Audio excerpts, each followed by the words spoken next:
Vale, hola a todos y a todas. Si ya estamos... Very well then. Estamos listos para comenzar.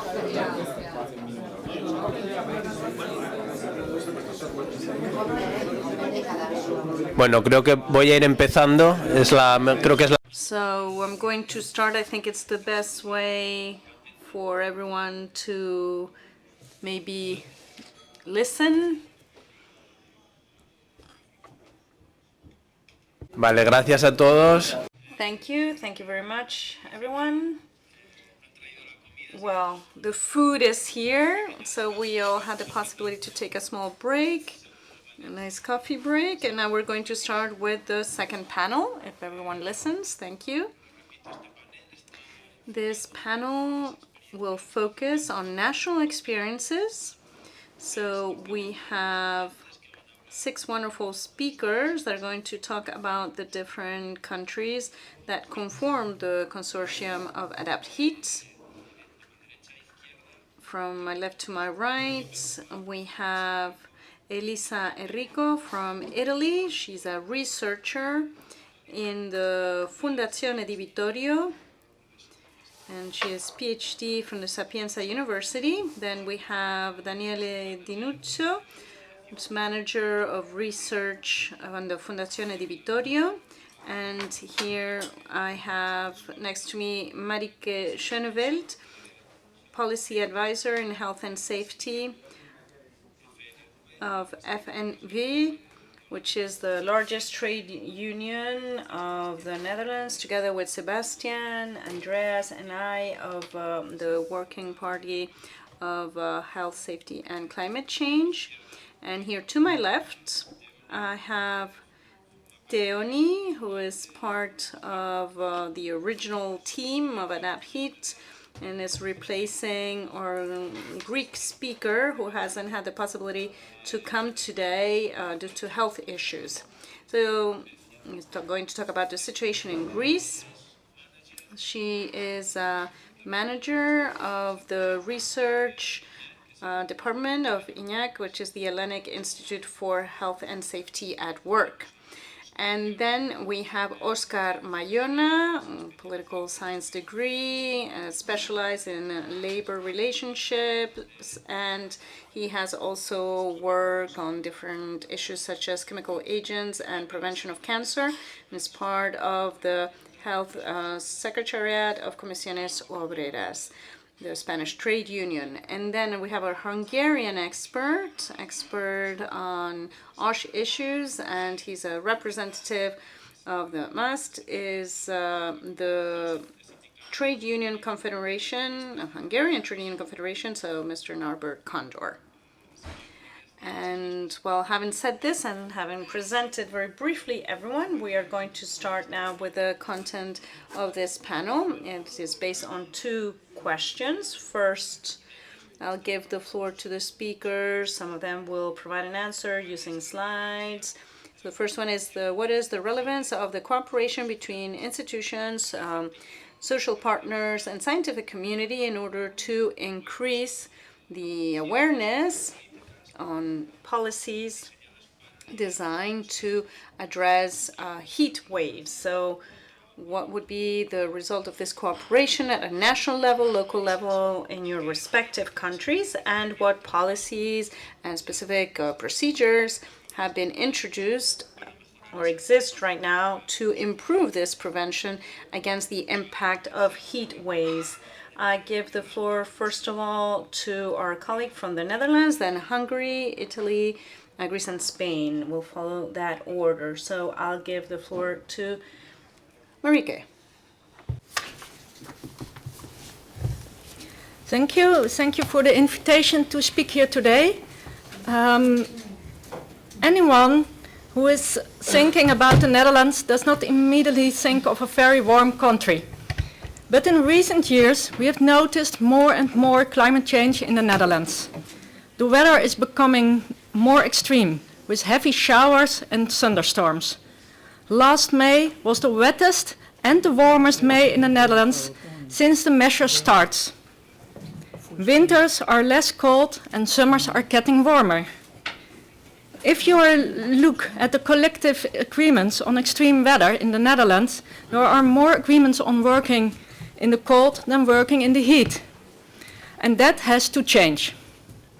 As in Europe, we only have very general legislation in our country. There is no specific legislation on climate in the Netherlands, not more than that the temperature should not damage your health. However, we see that more attention is being paid to this topic by social partners. Last summer, there was a social media campaign from the National Labour Authority. An awareness campaign on working in the heat was developed at the SER, the Social Economic Council, the main advisory council to the government and the parliament, in which social partners work together with Crown members. This awareness campaign on working in the heat is currently running. And 2 weeks ago, the National Labour Authority published an exploration of heat stress. Besides the general health and safety laws and regulations, we have the OHS catalogies. They are already mentioned in previous presentations today. These catalogies that are to be developed jointly by social partners are at branch or sector level. They describe the ways employers can comply with broad target requirements drawn up by the OHS decree. Social partners decide which topics they want to include in the OHS catalogy in their sector. In the catalogy, sectoral social partners describe the main risks in their sector and provide preventive solutions that companies can implement to meet their obligations. Also, the National Labour Authority used the catalogies as their point of reference during inspections.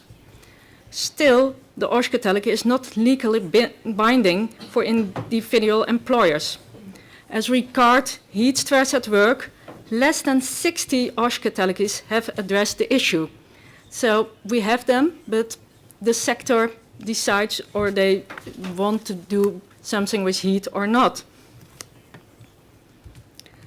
Besides the general health and safety laws and regulations, beside the OHS catalogy, agreements can also be made in collective agreements on heat. The collective agreements can be made at sector level, but also at company level. Only a very limited number of collective agreements actually address the issue of heat. It is already mentioned today, there are just 35 agreements in the Netherlands. Of course, all the risks that exist should be included in the risk assessment, including the risk of climate change and working in the heat. But this is still insufficiently done. In the risk assessment, hardly any attention is paid to measures to prevent heat-related accidents, where also the mental consequences of working in the heat, such as a loss of concentration, can lead to occupational accidents. Exploratory inspections by the Labour Authority shows that employers and workers are partly aware of the negative consequences of working under high outdoor temperatures and exposure to UV radiation. They cite negative consequences for workers' health and safety, as well as effects on the working atmosphere and loss of productivity. Yet too little is still being done. And if agreements are made, it is often without proper risk mapping. Experts confirm that information on heat is incomplete and fragmented across different websites and audiences in the Netherlands. There is no manageable or accessible understanding of the state of the art. The need for practical guidelines and tools appears high. Both the FNV and the Christian Trade Union has developed a heat stress calculator based on WBCT already. These apps, the FNV Work Climate app and the CNV Weather Leaf, also refer to the respective websites that contain more information on how to protect oneself against heat.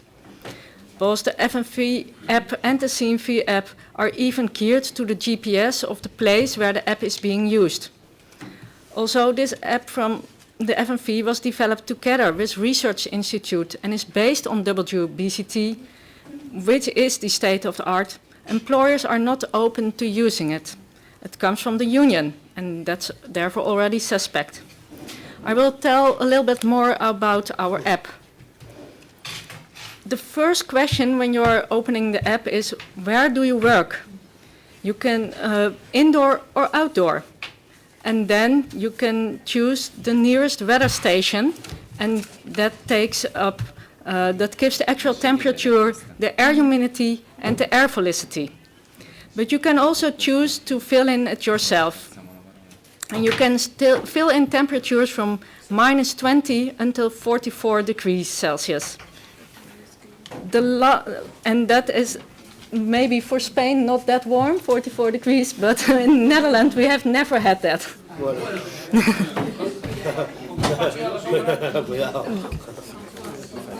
The last question is about the working conditions. The clothing you wear, headgear, and intensity level of the work you are doing. After these 3 questions, you get an advice based on WBCT with a smile in green, orange, or red. With red, our advice is to stop your work and take a rest. Also, there is a link to our website with tips and actions. Employers make little use of technology applications such as apps to determine thermal stress. When it comes to bottlenecks and the need for support, several employers and workers do stress the importance of making old buildings more sustainable and thus also offering better protection against the high outdoor temperatures. They also need information on heat stress that is easy to find and can be used in practice. Like I said before, there are some OHS catalogies and collective agreements on heat. I will give some examples about agreements made in the Netherlands.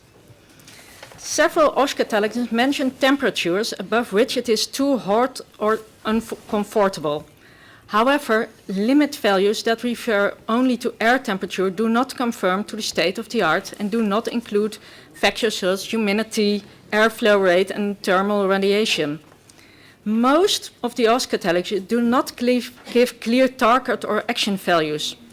One exception is the OHS catalog to rail infrastructure, which implicitly takes into account the heaviness to the work and elements of WBCT for indoor work. So you can see the maximum temperature for workplace said that office work should not exceed 30 degrees, but for light physical work it should not exceed 28 degrees, and so on. And with imperceptible airflow, there is another temperature than without perceptible air movement. Another example, this time from a collective agreement, is from the bituminous and plastic roofing companies. The agreement says about working hours and working time. At an expected outside temperature of 25 degrees or higher, the employer may set a tropical schedule. Normal working hours will then start at 5:30. Also, the agreement says something about the working conditions. The employer is obliged to provide the following protective equipment and collective equipment to the working in the event of heat, like sunglasses and sun cap with UV protection and UV protection work clothes and sunburn. The bituminous and plastic roofing companies also have a collective agreement on workable weather. And the worker is not obliged to start or continue his work in the open air or to continue his work when the temperature is 40 degrees or higher, measured at the height of 150 meters above the workplace. And if the work cannot be performed due to the extraordinary natural circumstances in connection with heat, the employer is obliged to continue paying wages unless there is a case of unemployment benefit award by the WWF, the Dutch Executive Institute for Workers' Insurance. There is a fund, so there put the employers the money in for it. The last example I will give is a heat protocol for transport and logistics that the FNV has created. Now, when you see agreements on working in heat, it is often either about people working indoor or working outdoor. But the workers who are on the road often fall by the wayside. On the road, in a minibus, in a van, a truck, or as a train driver, it is important to be able to concentrate well and not get caught in the heat. A van without air conditioning is like a greenhouse.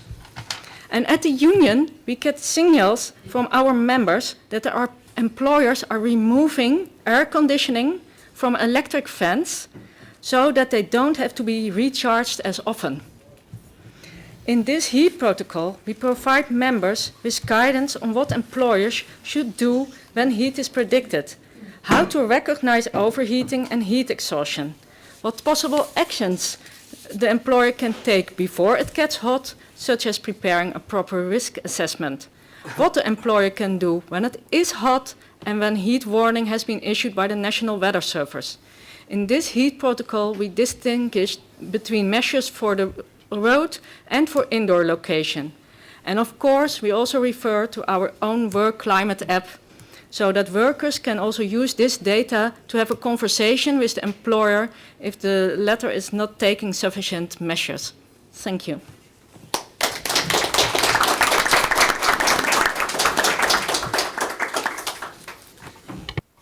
Muchas gracias, Marike, muy interesante. Thank you very much, Marike. Very interesting what you have presented. We'll now give the floor to our Hungarian colleague from the Hungarian Trade Union Confederation. Now.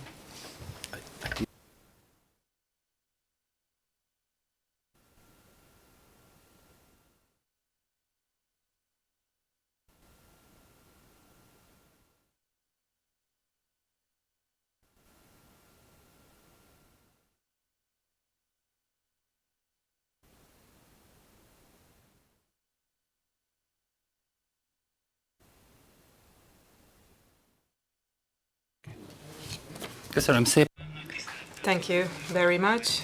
We would like to welcome all participants of the conference and thank you very much for the opportunity and for the invitation to share the situation in Hungary and our experience. Well, to start with, I would like to say a few things about the impacts of effects of climate change. Well, in Hungary, we are also feeling these effects, extreme weather events, floods and droughts and heat waves are generating new risks which are endangering the health and safety of our workers. Physical, chemical, biological risks are emerging and they are very dangerous, which are proven now that by the fact that employees are dying due to the heat exposure at workplaces.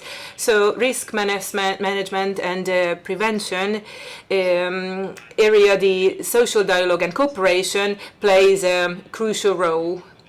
Because based on this cooperation, the work safety rules should be adjusted and all the knowledge from the employees should be taken into consideration in order to ensure that we have an OSH system and service providing system which is able, based on these rules, to support and protect the health and safety of the employees and to establish a very effective labor inspectorate authority which enforces and controls these rules and regulations. Here you can see the OSH regulation. These so the employer internal regulations and the legal stipulations which the government decree would be the first one that I would like to emphasize, setting the minimum standards, ministerial decrees and standards, norms which are also within the category of the minimum standards, and as I mentioned the employer's internal regulations which is contains the specific rules for implementation. And what I said is that we need to adopt these rules and regulations together. So the level of social dialogue you can see here in Hungary, national, sectoral and corporate levels.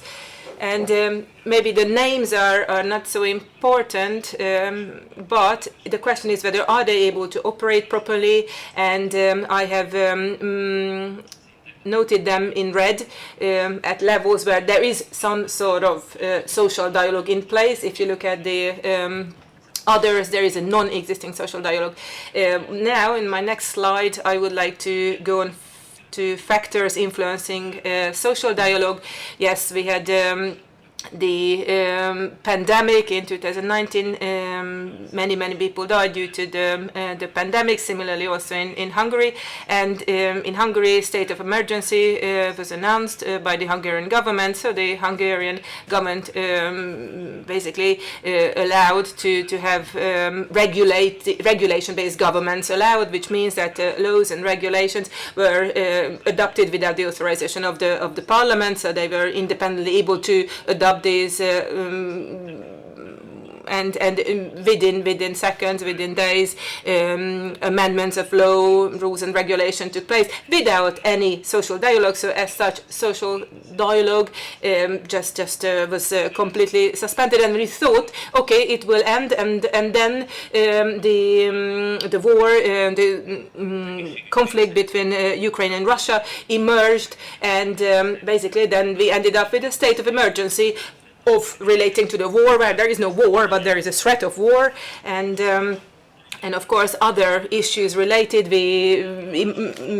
also emerged in the energy crisis, among others. Foreign guest workers appeared in Hungary because the shortages of labor, also as a result of the pandemic and the situation, but these are not specifically heat exposure related, but we had a multicultural corporate situation where the employees became very multinational, but some sort of social dialogue started or was restarted again. And if later on if you want me to, I can also go into why this social dialogue managed to restart. So let's carry on. So what does it mean? So the government hands over the draft laws, regulations to the trade unions, sit down with the trade unions while we have the possibility to share our ideas, we share our criticism or opinion, and then the government is like a naughty child, not taking anything into consideration, not listening to the trade unions. Well, maybe this is our viewpoint, and if you would ask a government official, he or she would say something different, but anyway, this is our viewpoint, and you can see a few measures here that were implemented without any social dialogue. The 18% lowest temperature threshold was related to the energy crisis. So during winter, in the indoor areas, the maximum temperature was set at 18 degrees, which I believe was, or we believe that was a very discriminatory measure, because the private sector was not impacted, only the governmental institution had to keep to this measure.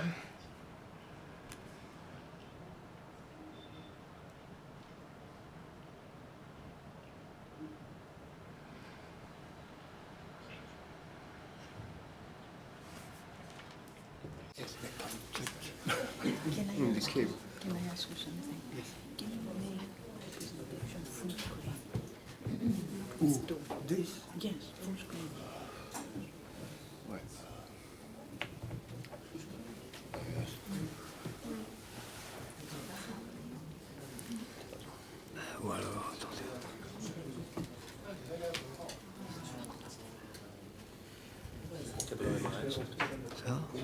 No, big.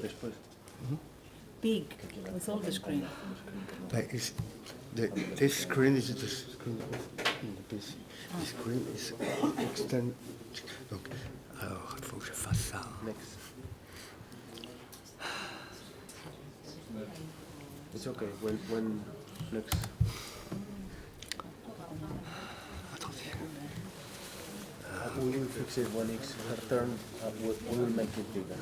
But don't worry for now. He's trying to make it Sure. Don't use the presenter view and take it all out of presentation. duplicate. It's now in presentation. Okay. Yes. Yes, but I should. no, and no, and 5. Yes, here, and 5. Full screen, okay. Okay, thank you. Ja, igen, itt vagyunk. Perdón por la interrupción técnica. Sorry for this technical disturbance. We will now go on with Norbert's presentation. 8 fok után következett egy olyan jogszabálymódosítás, ami gyakorlatilag So the next topic is basically dumbing down occupational health and medical activities, which means occupational health medical activities can be or used to be able to carry out with the proper physician's qualities. Now it's the diploma of medicine is not needed anymore. So this was highly opposed, but it has been implemented. There is another change that was implemented and which was unacceptable from the side of the trade unions. It's related to work safety trainings and occupational health medical examinations were abolished. So basically, the employee receives the occupational health and work safety rules and regulations. Well, you get it on a piece of paper, and that is done after that. So there is no training has been given to the employees, and there is no checks carried out or no testing carried out. So there was also a lot of modification amendments submitted without much consideration, and the occupational health medical examinations are planned to be completely eliminated, and based on that the physician at the workplace won't be able to follow up the health situation of the given employee. We don't know what is behind or why would they even opt for such measure. But sadly, we are again talking to the naughty chart who is not listening to us from the government side. Social dialogue has taken place when the laws could not be changed, so the questions were in front of the parliament, so we had no chance with our social dialogue to contribute to any amendments. But so the other one is redefining the concept of a warm working environment. So the effective and corrected temperature, which is here you can see that above 24 degrees. So the effective, corrected, and effective temperature. If you know what is the difference, which is a relative number, basically the speed of the air circulation and humidity defines this measurement. And if the average daily temperature exceeds 25 Celsius, and the National Health Officer announces the heat warning, then the workplace is considered as a warm environment. Well, why do we think it's not correct? Well, we believe that the temperature that we feel is completely different what the meteorological services are forecasting. So if you are in a shaded, covered area away from the wind and the temperature is measured, then that's one measurement. And what is the actual temperature that the working at the workplace, what the employees are feeling could be completely different. So we're talking about an average temperature 33 degrees, and then how you feel and what is the real temperature was about 60 degrees in last year July. Well, big difference. Next slide talks about the conditions to be fulfilled in a warm working environment. You get mandatory and optional. Well, you have to provide the protective drinks, among others, and every hour you have to provide the employee with 5 or maximum 10 minutes break. And besides that, you see the temperatures indicated and the maximum temperature values depending on the difficulty of the job that the employees. Okay, I got 2 minutes left, so I'm going to be super fast, says the speaker. Well, you can see the Hungarian regulation is not very complicated, not too much to abide by, but there was an inspection carried out.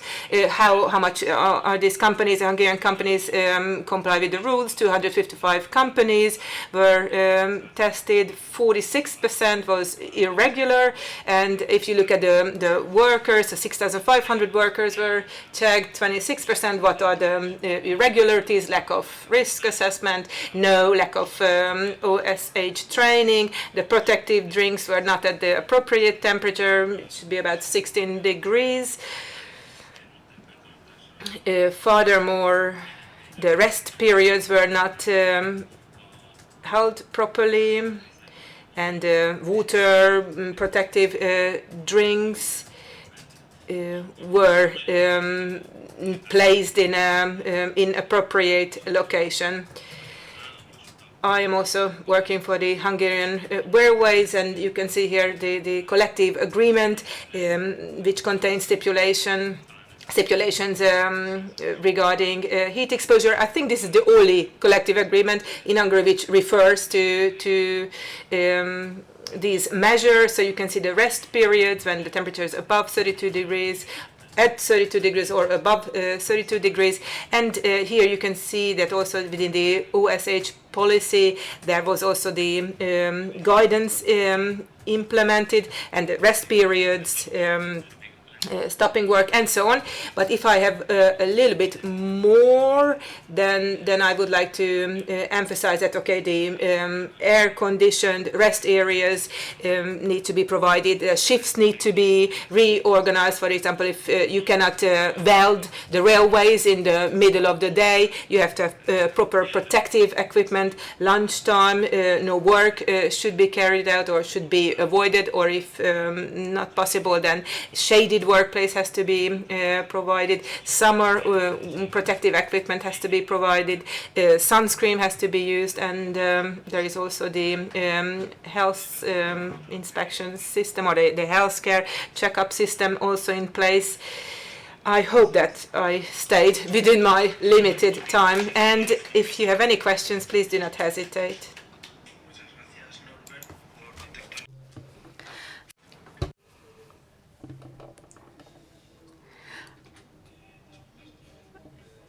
Sorry again for the technical interruption, but apparently we cannot step on this cable right here.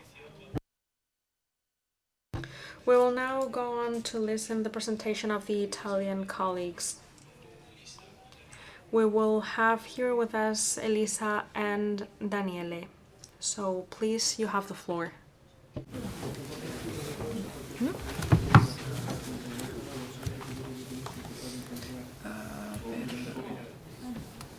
Present, just skip this one.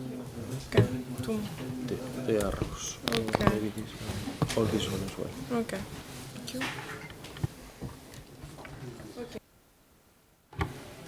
Okay. Intanto grazie a tutti. First of all, I would like to thank you. Thank you for the participation and for the debate. I would like to thank the Primero de Mayo Foundation for the excellent coordination. Today, we represent the National CGIL Secretary, Mr. Sebastiano Calleri, couldn't come today. CGIL Italy supports this project.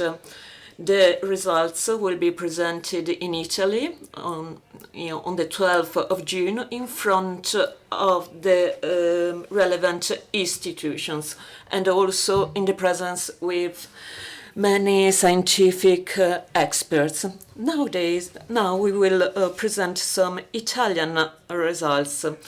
In Italy, there is a single text regulating this topic. It regulates the level of temperature in workplaces. However, the text is too general. The text doesn't make reference to specific thresholds. The relationship with heat waves and work accidents was just tackled in 2003, which was the first big heat wave in Europe. And a national plan was put together back then in 2003. Since then, there is a lack of general plan, even though there were some progress being made. Concerning the actions which were taking, the Italian prevention system put together a monitoring meteorological system.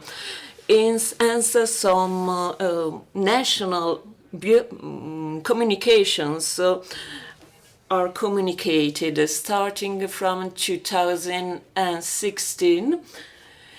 If we tackle the intervention on workers, some unemployment mechanisms were provided. The company can ask for it in case of temperatures higher than 35 degrees.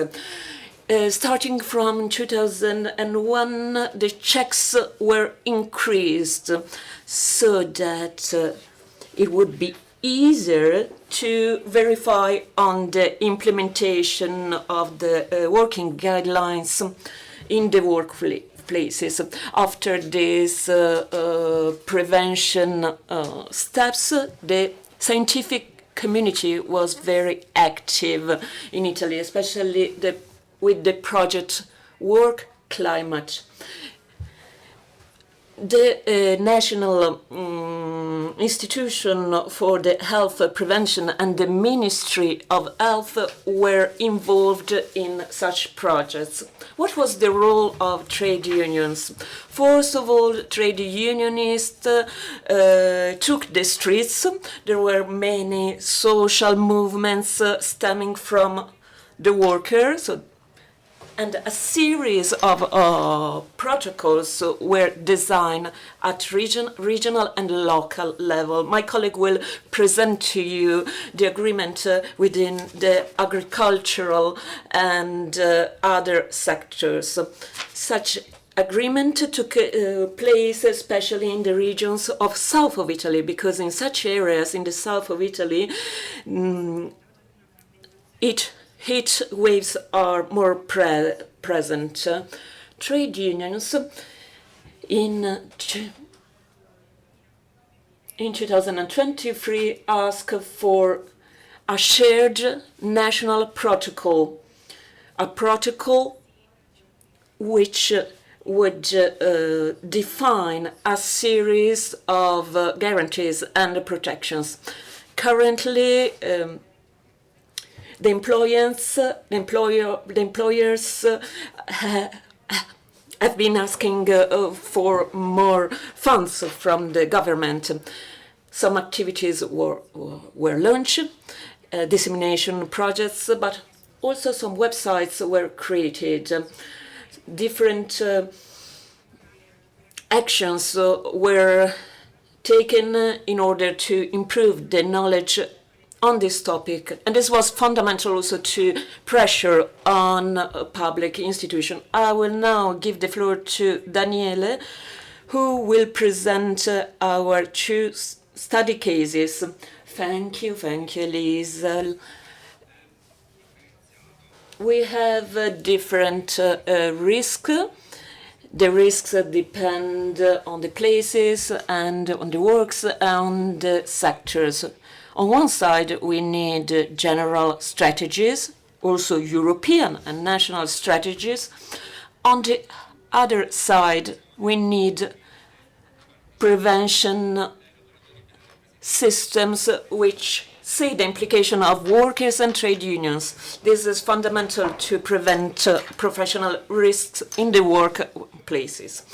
We studied the agriculture sector because of the evident outdoor exposure, and the warehouse and transport sector for indoor risk. So we took these two sectors.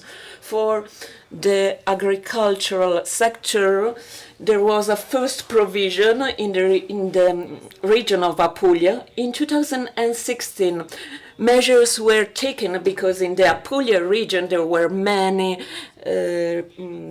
manifestation protests by workers because of the extreme weather conditions, but not only, also because of the dire working condition in the fields. In the fields, the conditions are very harsh. Now I would like to highlight some specific critical points. The attention given to extreme heat was disseminated exactly because of this protestation. As Elisa was saying beforehand, at national level, the scientific community, trade union, highlighted this problem. This is fundamental because this highlights what is our role. Our role is to raise awareness, and we need to do it more through collaborative efforts. There is a need for more collaboration between institutions, scientific community, and trade unions. In the agriculture sector, there are many problems, not just on working conditions, but also migrant workers' problems. So, as it is such a huge problem, there is a need for a larger social table.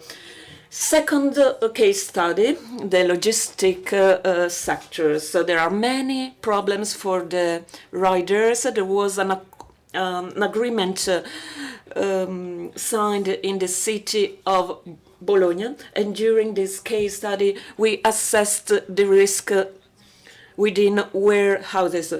For example, Amazon warehouses do not have windows because the main aim is to protect goods, not workers.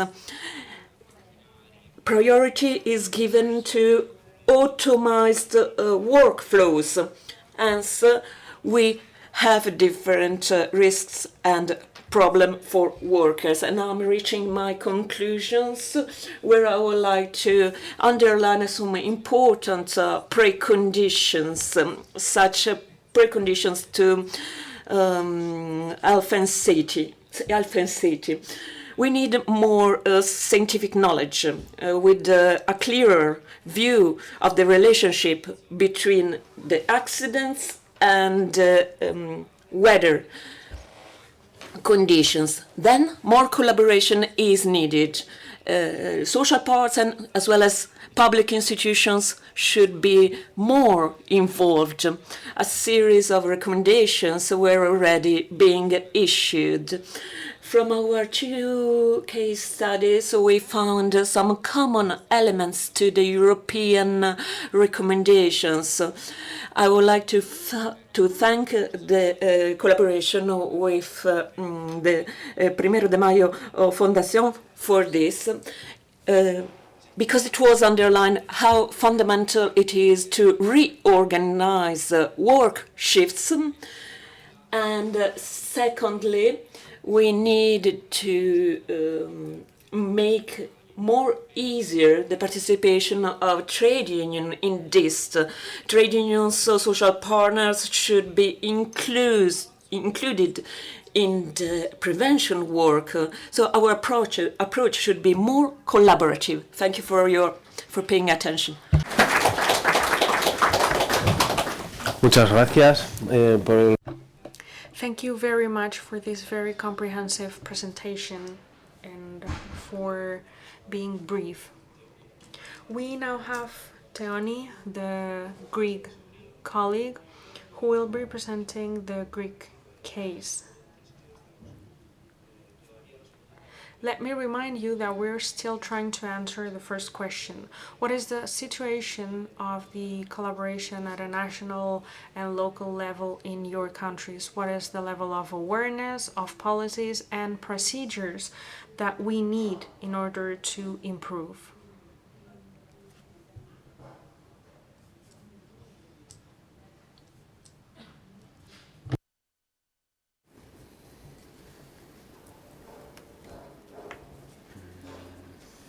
Don't make the same mistake.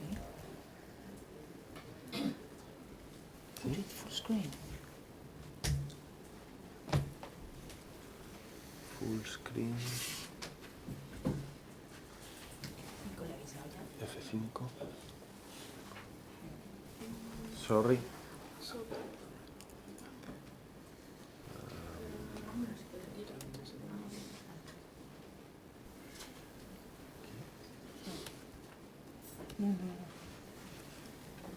Can we do it like this? But it's not full screen. Yeah, I don't know how to make it full. Can you go there? Ya está. Okay. Okay. Okay, hello ladies and gentlemen. I'm very pleased to be here today, and I'm very happy that I have worked all these years with the colleagues of ADAPTHEAT during this project. I'm going to speak today of the provisions of heat in the legislative framework in Greece. First, as Jan said, there is in our codification of law 3850/2010, which is the main OSH law in Greece. There is the main provision on risk assessment that should be exhaustive and should of course include temperature and heat stress as occupational risk, and measurements should be taken, and special measures should be taken by employers.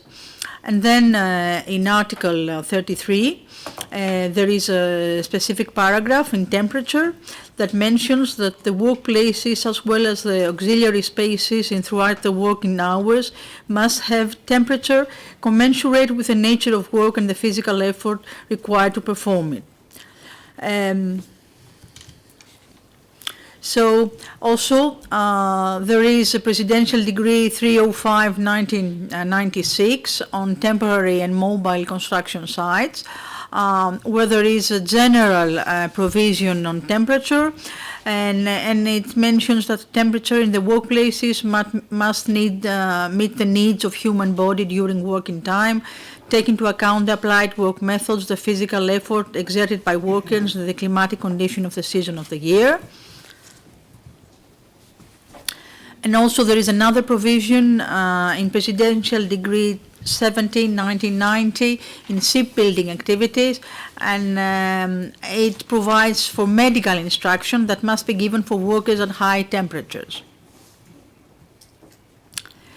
And also we have Presidential Decree 16 of 1996, which is a transposition of Directive 89/654. And we have a definition of workplace that is a bit larger than the European directive, and includes workplaces within the building, but also including any other part in the area of the business. And it mentions that the workplaces must have a suitable temperature throughout the working hours with the nature of work and the physical effort required to perform it.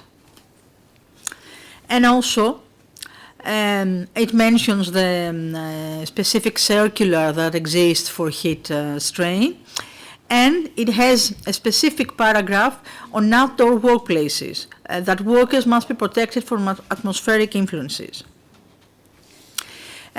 So what is specific for heat stress is a circular for the prevention of workers from heat stress.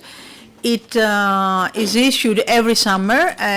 Just yesterday the new circular was issued, but the problem is that it's consultative, it's not mandatory.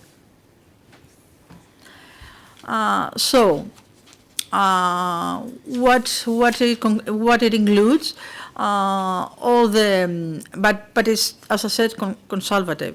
Obligation of employers are identification of tasks and workplaces, risk assessment, appropriate technical and organizational measures, information and provision of instruction to employees, provision of workers with appropriate personal protective equipment, and it mentions that when the businesses are subject to collective agreement in force, they are above the law, the collective agreements. They should be applied.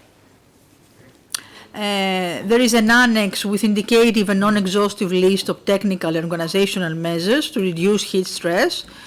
There are vulnerable groups that are extensively mentioned. And there is a guide for the calculation of heat stress with WBGT indicator.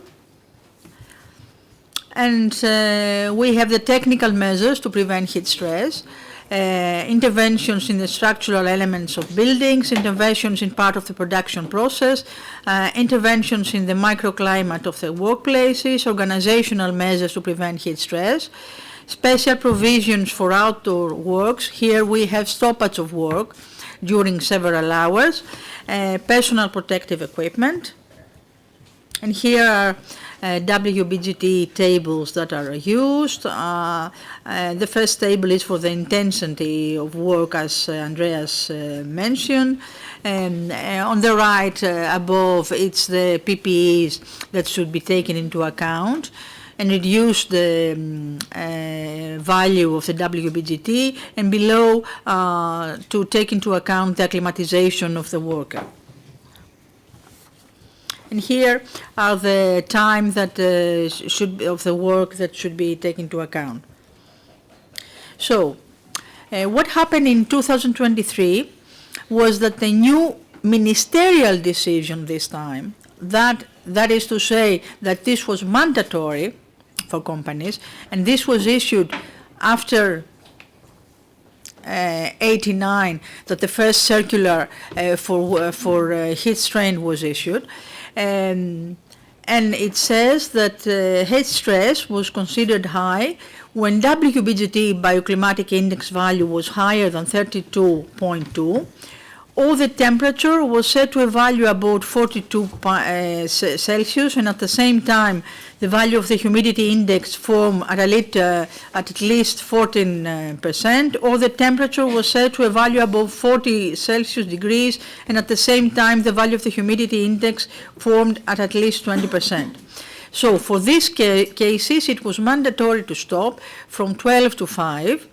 In outdoor activities such as construction sites, distribution and transport of products by two-wheeled vehicles, the delivery activities, and for shipbuilding activities, the obligation to stop works applied to temperature above 38 degrees. The problem with this ministerial decision was that it was only applicable during the heatwave clean. When the heatwave ended, this had no application. And the important thing is that introduced a fine. For non-compliance of employers with a ministerial decision, there was a fine of 2,000 euros per employee. That was fine to work during inspection of OHS inspectors. For the inspections, OHS inspectors used the smartphone application developed by FAME Lab, the application that Andreas mentioned.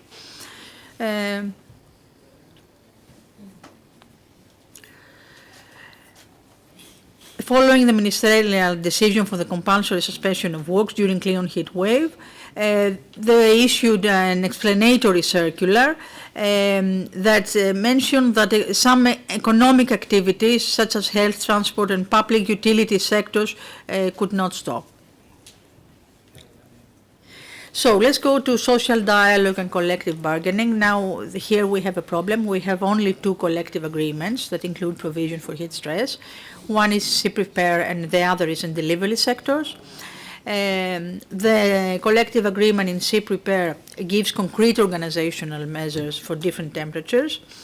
It clearly dictates the termination of work after 1 o'clock. And the collective agreement in the delivery sector prohibits working outdoors during heat waves. Should I finish? No, you have 2 more minutes. Okay. You can read the Yes. Okay. So now to answer the question of Sergio, I could say that collaboration between social partners, institutions, and scientific community is evolving in Greece. Regarding the collaboration of Ministry of Labour and Social Affairs and the social partners, in 2018, an innovative initiative started because they collaborated with the social partners aiming at improving the secular for heat stress and to raise awareness in the big companies and the SMEs. This was a very successful initiative. Also now Ministry of Labour collaborates with the Hellenic Meteorological Service and the University of Thessaly. As I said, they use this mobile application in their inspections. They also developed a guideline for heat strain. Of course, more sector-specific guidelines are needed.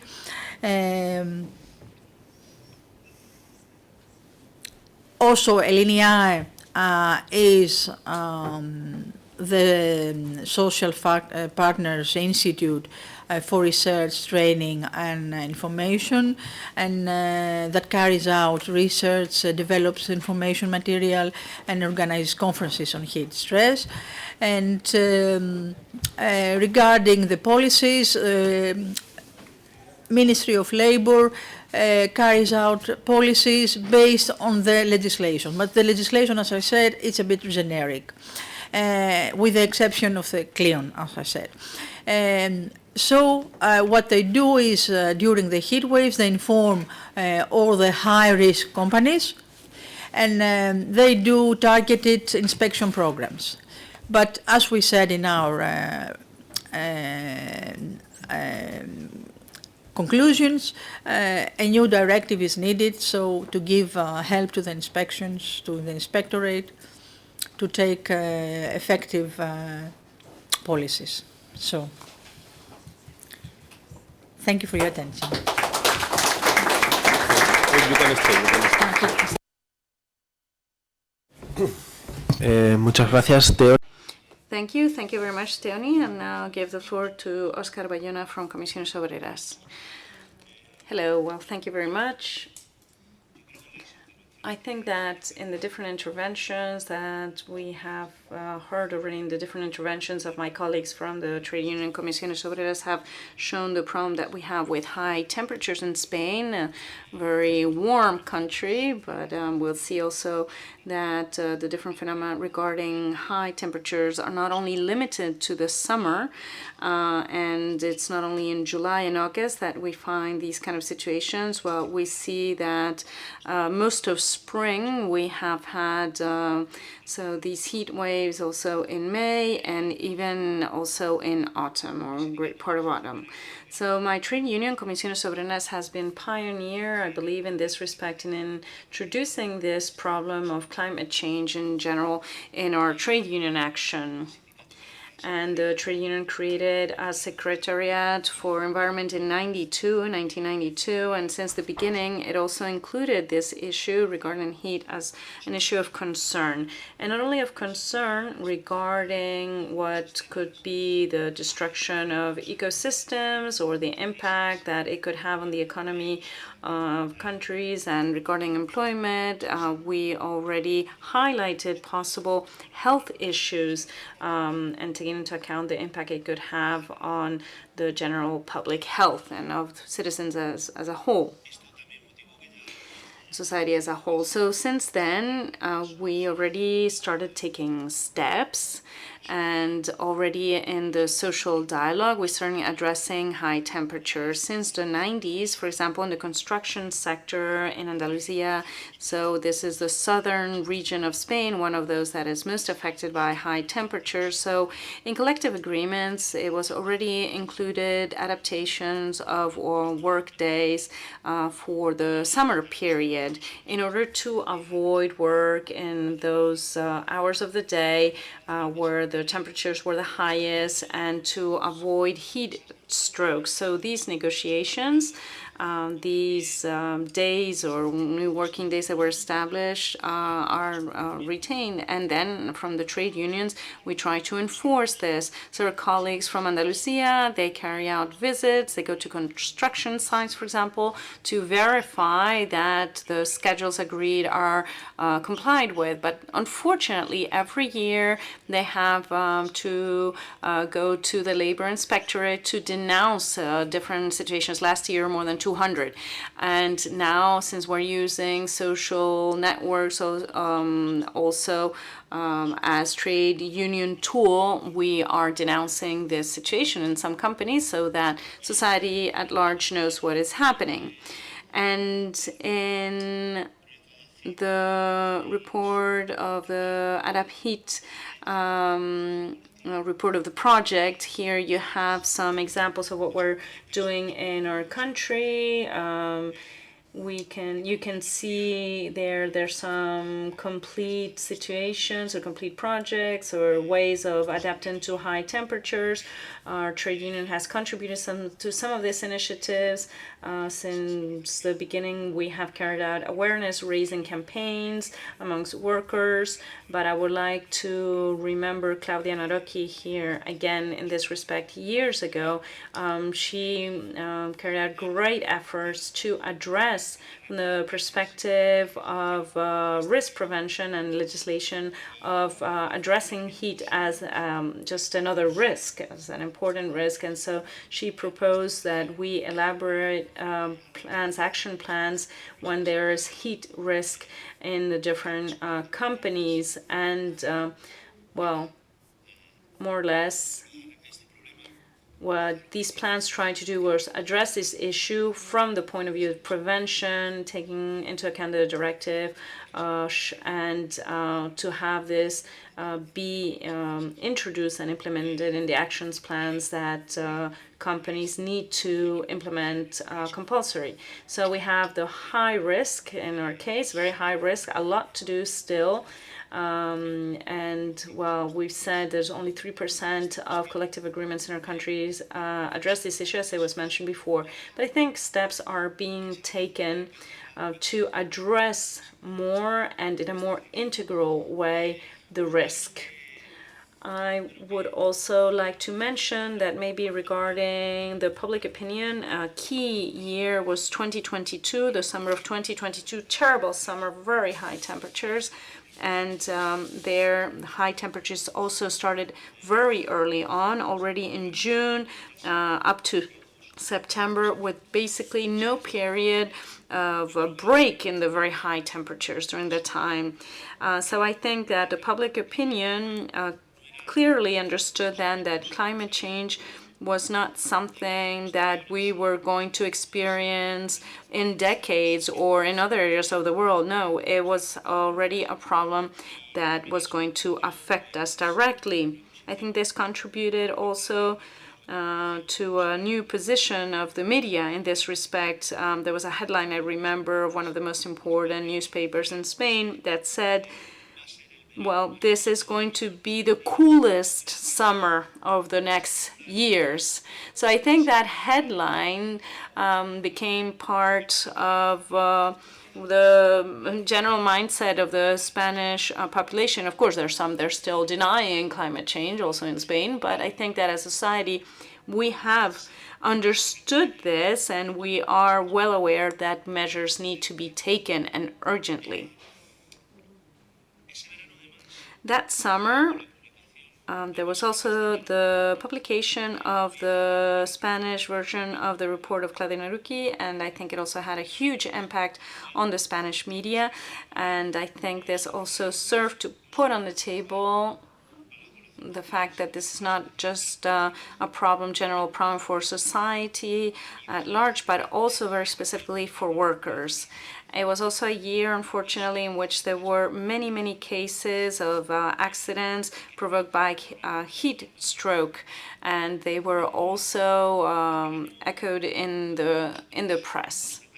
And that year, we were able to see at least 100 deaths due to heat stroke, at least. There were news that we could find in the press or through our trade union sections in different companies. However, this does not appear as such in the statistics of labor incidents. I think only 5 were registered officially as heat stroke deaths in work-related accidents. So there's been a change in the labor code that takes into account this possible cause of death, but unfortunately when companies fill out the registry, they do not say that it's maybe a heat stroke. Very often what we might find is just a heart attack, for example. So this is another challenge that we have currently.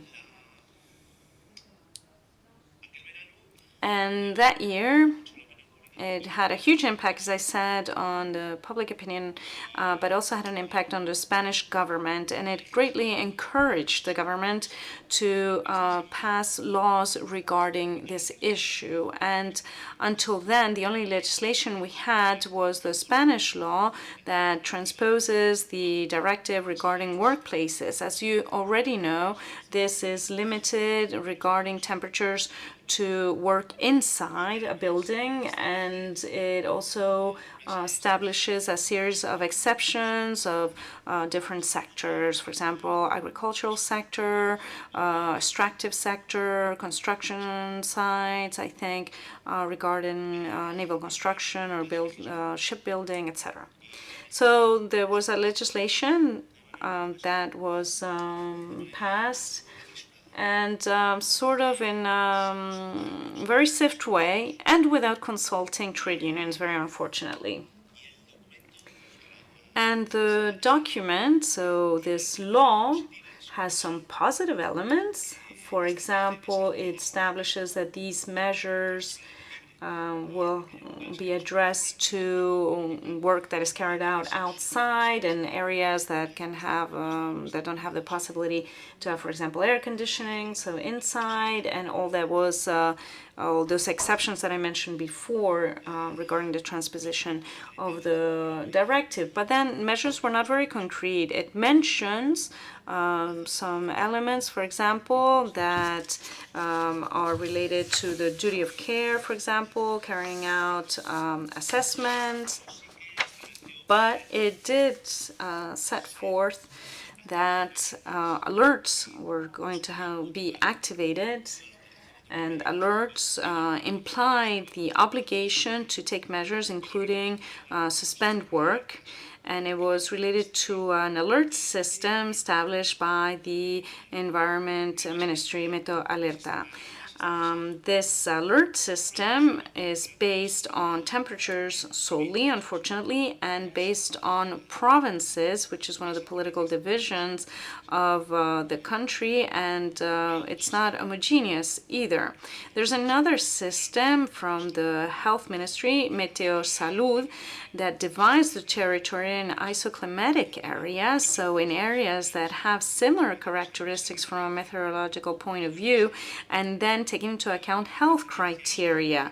And the different alert levels are differentiated between or depending on the assessment also of mortality, for example. Be different in Andalusia, we see there's a higher adaptation to the heat. So the levels are triggered with higher temperatures compared to Cantabria, which is in the north of the country. The temperatures are lower in order to trigger these type of alerts, since there's not so much heat adaptation. I have 1 minute left. Okay, so I just wanted to add that right now, currently at an institutional level, we are working. We have adapted the health and safety strategy at work in Spain. address the impact of climate change is one of the objectives that have been included, is a strategy, tripartite strategy. So government, trade unions, and employers have agreed on this. So we're going to modify legislation. We are going to take home many ideas from here today. We have to further promote research. We have to improve notification systems. As I mentioned before, right now they're still lacking. There's a working group that has been created in the National Commission regarding transitions and the green transition, and 2 meetings have already been held. There we have seen that the representation of employers is not showing too much enthusiasm in introducing great measures, but we're working on this. They've created an observatory on climate change and health, where there will be a coordination of the Ministry of Health, Environment Ministry or Ministry of Environment, and Ministry of Universities, Science and Research, but they've left outside the Ministry of Work, Labor Ministry, so we've reminded them of this actually today, and we want the Ministry of Work to be integrated. It'd be important also for social partners to be able to participate, and they are trying to have similar alert systems, and we should have the new system today, but they haven't reached an agreement between the ministries that need to address this. And to finish very, very fast, I just wanted to mention an experience that is not included, if I'm not mistaken, in the report, which is in the education system in Madrid. There's a problem regarding high temperatures. We see that schools don't have the possibility to be climatized, because very often the high temperatures, those were the periods or vacation periods, so there's no air conditioning in schools, but there's an important part of the school year where there's this exposition to high temperatures. So the Comisión Obreras Education Trade Union, together with another trade union, and something I wanted to further address, also seeking synergies with other social entities, specifically associations of the parents' associations for the schools. We are collecting signatures, so the regional government in Madrid approves a law that imposes air conditioning in schools, or climatization in general. And maybe, well, this will allow me to present a proposal for the next part. Thank you. Vale. Muchas Thank you. Thank you very much, Oscar. Well, basically, we don't have any time left because we started a bit later on. So for the next question, I would just like to ask the different speakers to be extremely brief and take into account also that the next panel will focus on the European level. So we'll follow the same order. We'll start with Marike. So the question that we posed, the second question, was the following. At the European level, to affirm, coordinate and strengthen international policies and the role of social partners and institutions.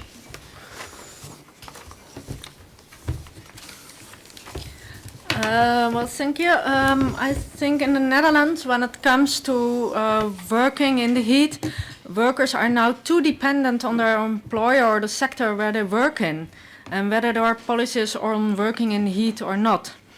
And the trend in the Netherlands in recent years has been that we mainly follow legislation from Europe and no longer develop legislation ourselves that is stricter than what Europe prescribes. And the framework directive, like is mentioned earlier, is very general. So general legislation is not enough given the many deaths and injured in Europe because of heat exposure. So therefore the FNV is strongly in favor of legislation at European level. And this should use the WBCG and the building blocks like Andreas mentioned. But there are a number of factors that need to be taken into account. The degree of acclimatization between the different member countries that varies greatly. We are in the north are less adept to heat than in the south. Take also into account the difference between working indoor, outdoor and on the road. and also consider those working in weaker health, pregnant women and migrant workers who often have a weak position in the labor market, making them vulnerable also to poor working conditions. And in the meantime, our goal in the Netherlands is that we will extend the article in the OHS decree that is now only about temperature, that also to include all parts of the WBCT. The article in the OHS decree in the Netherlands focused too much on the fact that personal protective equipment shall be provided. And I think we have to look more to the top strategy, technical, organizational first, and as last resource, the personal equipment. So that should be more prominent in this article. So